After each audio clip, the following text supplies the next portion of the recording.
This is a little journal that I made, and I made it out of a greeting card. And the main thrift store that I shop at, oftentimes it's a very elderly community, so a lot of times people pass away and then their relatives just give all their stuff away. So I find a lot of vintage stuff, and I find just stuff that was stuck in people's closets, and I love that kind of stuff. So this is just a plain greeting card that I used as the cover, and it was obviously a thank you card. I've stitched around it, and I've done some decoupage. There's a lot of remade paper in here, a lot of collaged and distressed and painted on, and everything here is recycled. It was either junk mail, or I got it, here's another example of one of those cards, or I got it from a thrift store. So everything is recycled, which I really like, because I feel like when I buy things secondhand, instead of creating waste, I'm actually repurposing it and reusing it. So I try to buy as much secondhand stuff as I can. So I like this image, and I put some zigzag stitching around it. And this is new, it looks like, but I think this was gifted to me. This came to me from an exchange. Here's a piece of paper, and you can see it didn't survive the the dyeing process. So I could stick something on there. I could put another piece of paper and sort of repair it. This was something that came in the mail. I don't know what this is, but I turned it into a pocket, and I left the edge all raw. And usually when I dye papers, they end up tearing or ripping, and I just find other ways to use it. This is some of that made paper from some drawings. I didn't like the drawing, so I started ripping it up and just collaged it to add something new.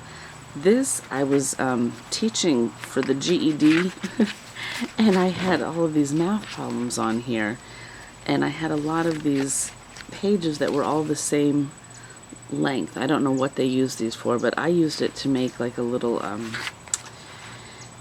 it was like a traveling station on math. They would do, algebra on this one and maybe geometry on this one. So instead of throwing it out, I just double-sided it, and then I taped it, or not taped it, I sewed it down, and I made it into this little booklet. And these things were gifted to me. Here's a little sticker from my daughter. And so I made this little booklet that slips in here. Here's the other side of that. So you can see the pages that I ripped up that I wasn't happy with it. But once you rip it up and start gluing it to something else, it starts to look different. So I was happier with the transformation ripped up.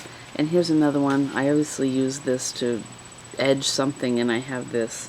And, I could cover it up, I could write on it, I could draw a picture there, I could stamp on it. So there are thousands of things I could do. And instead of just throwing it out, I've found something new to do with it.